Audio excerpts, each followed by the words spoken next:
Ya estamos en nuestra sección Una Iglesia para el que no tiene iglesia, junto al pastor Miguel Ángel Rivera. Pastor, ¿cómo está? Bien, Pablo, gracias a Dios. Un agrado de saludarle. Bien, hemos estado tocando diversos temas, bien digo, importantísimos, y uno de ellos que nos corresponde compartir es derechos y deberes de los ciudadanos en una sociedad democrática. Partamos, pastor, definiendo un poco, yo sé que usted es pastor, ¿cierto? Pero también domina el contexto de qué es lo que es, qué significa democracia. Bueno, en términos básicos, digamos, la democracia, Pablo, es una forma de gobierno. Han existido algunas que son bien reconocidas. Pero democracia en sí misma es la participación del pueblo, sí. Es decir, la ciudadanía participa en cómo se gobierna, cómo se hace en la estructura de gobierno y lo ejerce a través de mecanismos como el voto, qué sé yo. Entonces, la oportunidad que tenemos, el cristianismo, de tocar estos temas es que a nosotros nos permite primero entender los conceptos de democracia, de ciudadanía, de deber, de derechos. Todos estos conceptos tienen que ser bien entendidos, sobre todo en el proceso que nos encontramos ahora. Yo creo que nosotros en Chile, en cualquier país que esté madurando hacia la democracia o hacia una democracia plena, la educación de toda la ciudadanía en todos los conceptos, en las oportunidades que tiene, es pero fundamental. Nosotros hemos vivido procesos de maduración desde hace 20 o 30 años atrás, poco más, y desde ahí hasta ahora yo creo que estamos en el mejor momento, porque hay más educación, porque hay más jóvenes que quieren participar, pero esto implica que haya necesidad de educar más. Exacto. Y usted nos habló que hay derechos y deberes, que bueno, porque se ha dicho, y quiero tomar así, que el cristiano no debe inmiscuirse en política, pero estamos hablando que esto también sale de la Biblia, y la Biblia tiene unos principios importantes. Sí, claro.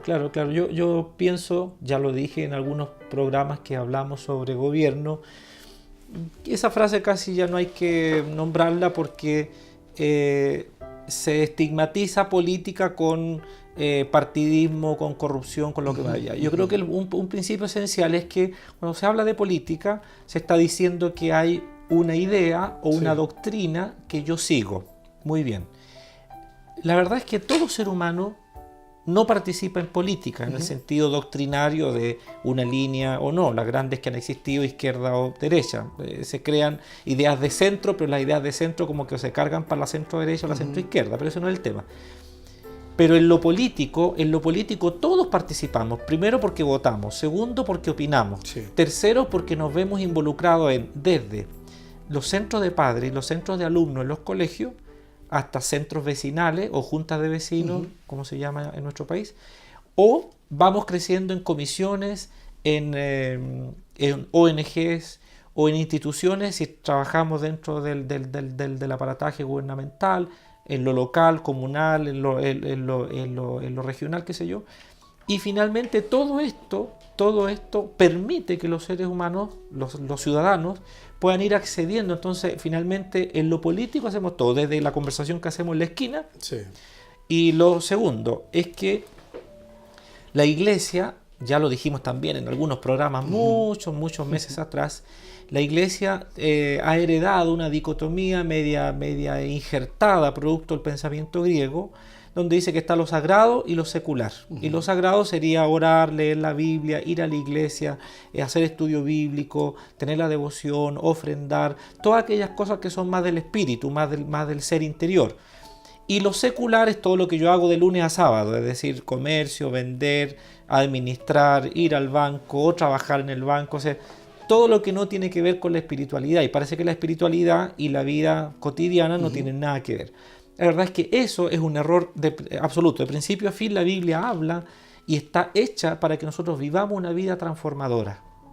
Primero. Y segundo, una de las grandes herencias de los reformadores, ya lo dijimos también en un programa, es que todo lo hacemos para la gloria de Dios. Así es. Entonces, la verdad es que la iglesia participe o no participe, tal vez la idea que hay es que sea un partido político o una fuerza política. Yo creo que la iglesia tiene mucho que hacer, tanto en la educación como en la participación. Que es también lo que queremos compartir con nuestros televidentes. Desde su punto de vista, ¿cómo está Chile hoy? Yo creo que Chile está en un proceso de maduración.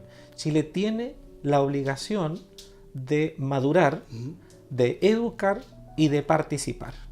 Eso pienso. O sea, este momento es un momento oportuno para que las iglesias, por ejemplo, formen a sus nuevos creyentes, a los miembros jóvenes, a los miembros que están egresando a la universidad en carreras que le permiten participar en la ciudadanía y en la gestación de políticas de una manera mucho más bíblica, mucho más profunda.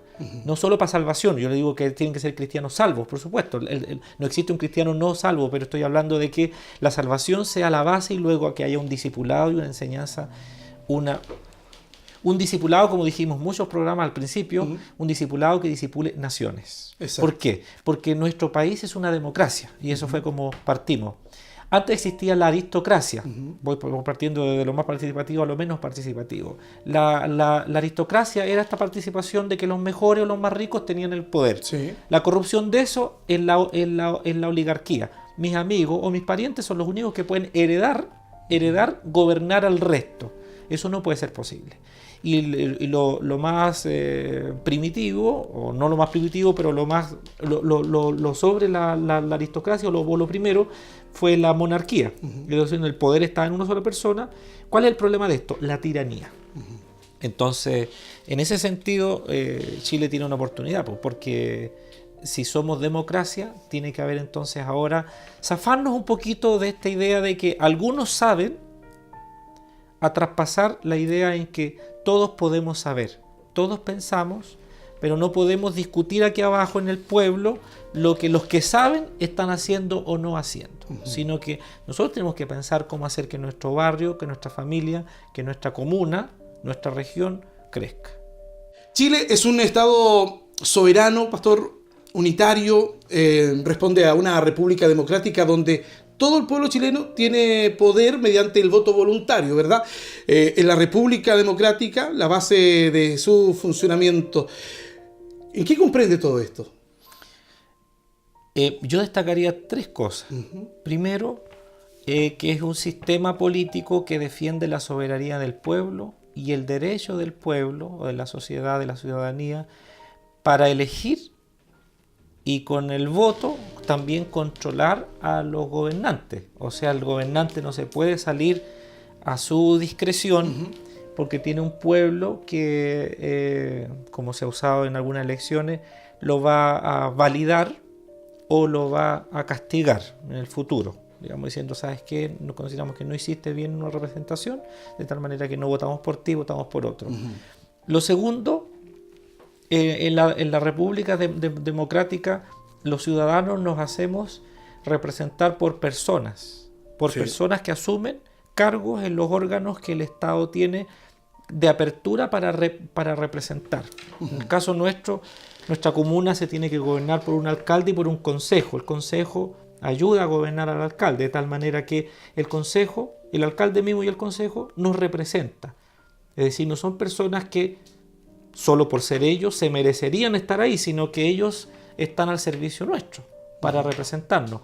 Y lo tercero es que la República Democrática se sostiene por tres poderes independientes entre sí: el poder ejecutivo, que sería el que gobierna o el que tiene el presidente; el sistema legislativo, el poder legislativo, que es el que hace las leyes y discute el bienestar de todos nosotros para ordenarnos, regirnos, ponernos ciertos marcos; y el judicial, que es el que mantiene, ¿cierto?, el orden, la tranquilidad, la justicia, debería mantener la paz, resolver los conflictos cuando hay conflictos en una sociedad como la nuestra. Entonces, nuestro país está viviendo una democracia representativa. Claro, la democracia representativa, por lo menos nosotros hemos vivido cambios sustantivos los últimos 30 años, Sí.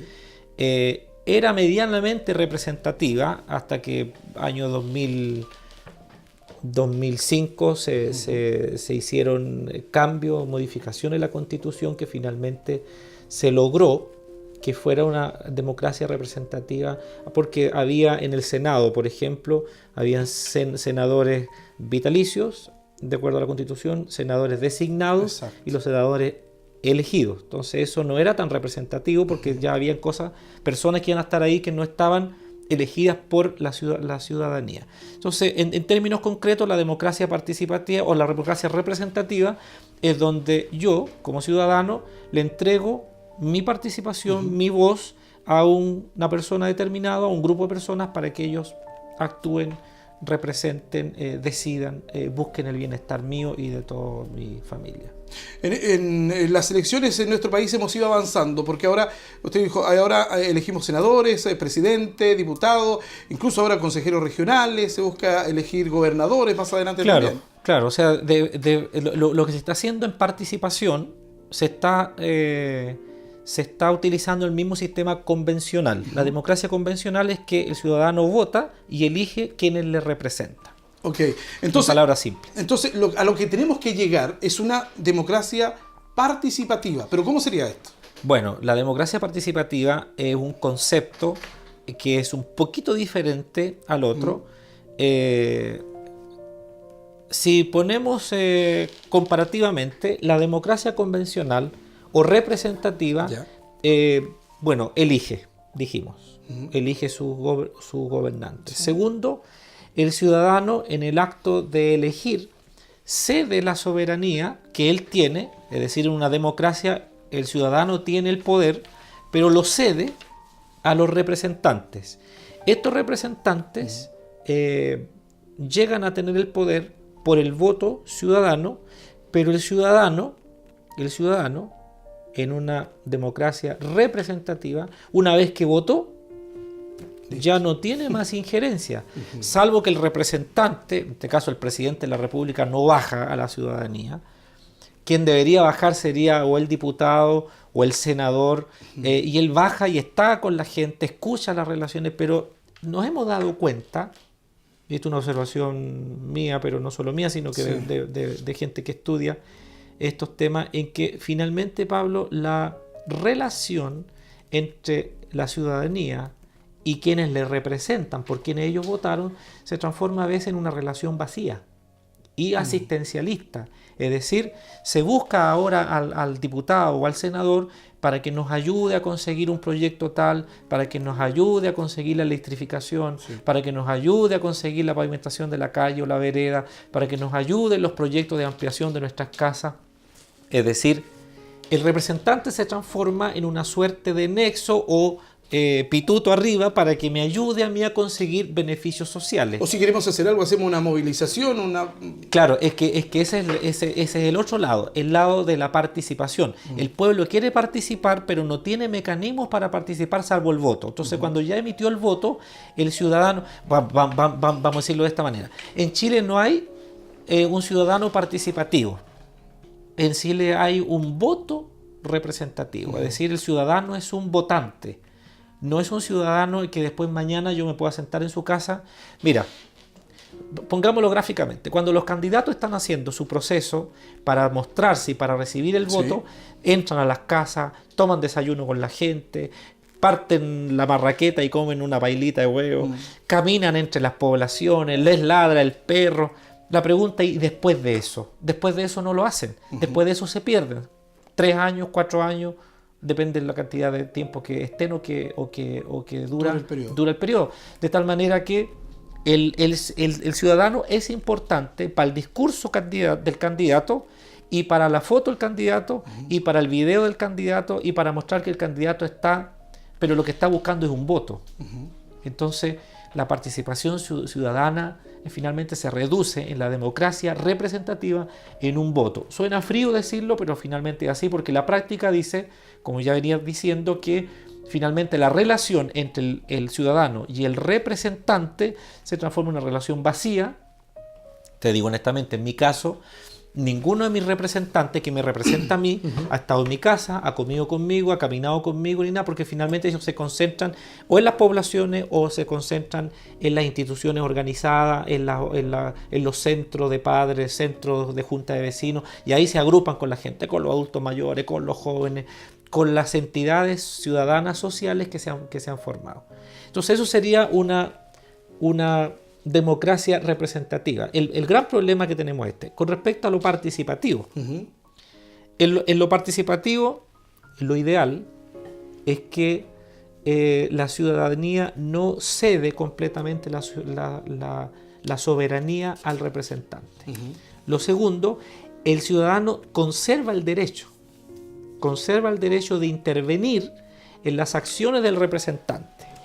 En el proceso de consulta sobre una nueva constitución que tuvimos hace más de un año, nosotros en la iglesia hicimos grupos de participación para opinar sobre qué queríamos que contuviera la nueva constitución. Uh-huh. Ahora, ahí, reunidos los creyentes que discutimos, que analizamos, nos dimos cuenta que una parte muy falente que tiene la democracia representativa nuestra en Chile es que nosotros no le pedimos cuenta a los representantes. Y los representantes se van de los votos, son elegidos, se van y después no vuelven más a decir: ciudadanos de esta comunidad o de esta iglesia o de esta junta de vecinos, mire, estamos pensando hacer una ley sobre el tema de la tenencia de animales.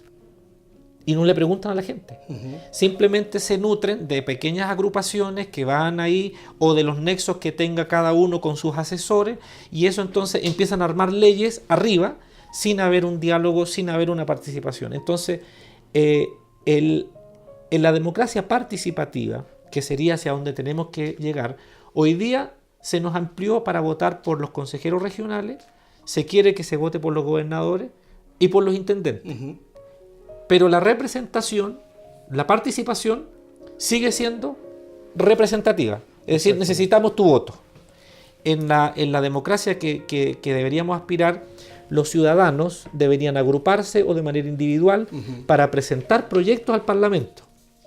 Es decir, el ciudadano común, como tú, como yo, deberíamos tener una participación en escribir, en discutir, e incluso, un segundo elemento, cuestionar analíticamente lo que mi representante está votando o no votando. Por ejemplo, en la ley del aborto, uh-huh. en la ley de la unión civil o de otros que han sido como muy bulladas uh-huh. en el contexto de la iglesia y todo lo demás.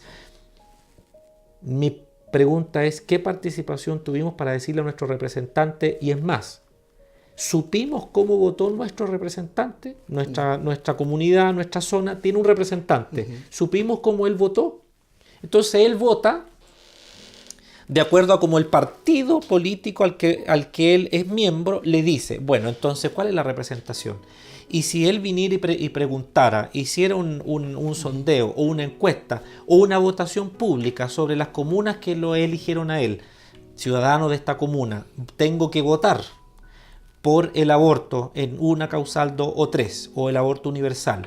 ¿Qué dicen ustedes? Ahí sí que la cosa sería representativa, pero en este minuto no, porque resulta que, como decimos en el campo, las habas se cuecen en otro lado. Uh-huh. Y allá hay mucha presión, hay cuoteo, hay ideas, hay ideologías, y el pueblo está aquí abajo viendo cómo arriba nuestro representante está decidiendo las cosas. Pastor, mientras estudiaba este tema, investigaba y en Europa, en uno de los países que me llama la atención, Suiza, llaman por lo menos 4 veces al año a la ciudadanía para votar, para tomar decisiones. Sí, porque ellos viven una democracia más participativa que la nuestra. Uh-huh. O sea, por ejemplo, nos pasó en Colombia con el tema de los acuerdos de paz que tenía el gobierno de Colombia con la FARC. Uh-huh. Se le preguntó al pueblo si creían que estaban bien estos acuerdos a los que se habían llegado, y la ciudadanía votó que no. Es decir, no se hizo discusiones a puerta cerrada entre los representantes de los dos grupos. Se gestionó, se redactaron y luego se pusieron en conocimiento del pueblo. Ni siquiera fue un conglomerado político que dijo estamos de acuerdo, no estamos de acuerdo. Esa es la diferencia entre lo representativo. Le di el voto a Pablo me lo agradeció a través de las pantallas, se fue y volvió en 4 años más y quiere ser reelecto. Después no lo vi más. Un elemento más es que en la democracia participativa el ciudadano puede derogar el mandato que le otorgó al representante. Es decir, si tú eres mi representante y yo no estoy de acuerdo y la gran parte de la comunidad no está de acuerdo, en una democracia participativa podemos decirte, ¿sabes qué? No queremos que sea más nuestro representante, y antes que termine tu periodo decirte no queremos más. O sea, usted no nos representa. Exacto. Ahora, Yo creo que la corona de todo esto, de la democracia participativa, sería que el ciudadano pueda discutir sobre presupuestos, sobre políticas, sobre ideas de cómo mejorar el país. Que los ciudadanos llegáramos a participar en eso. Eso sería como todo el marco global. En resumen, la democracia representativa, yo le entrego a una persona mi representación, le cedo la facultad de gobernarme. En la democracia participativa no es que yo me autogobierne, tenemos representantes igual, pero yo tengo la facultad de conversar con él, presentarle proyectos de ley o temas a discutir. Él tiene el deber de preguntarme qué pienso yo, en el sentido no solo a mí, sino que a toda la ciudadanía. Y lo tercero, podemos derogar su mandato, podemos decir no estamos de acuerdo, queremos que tú dejes de representarnos. Y lo cuarto, podemos llegar a discutir, sentarnos y decir cómo queremos que se gaste la plata en esto, cómo siente usted. Entonces hoy día se hacen encuestas, es lo más, pero las políticas siguen haciéndose arriba. Por eso que las políticas están de repente decepcionando al pueblo. Doctor, se nos está acabando el tiempo para continuar con este tema. ¿Cierto? Vamos a tomar otro programa para seguir hablando de esto que es tan interesante para nosotros y también, por supuesto, para nuestros televidentes. ¿Vamos a tocar otro tema importante en el próximo capítulo? Sí, yo creo que tiene que quedar claro que esto es como la descripción de lo que vivimos y de lo que se pretende llegar a ser. Pero ¿qué dice la Biblia de esto? Exacto.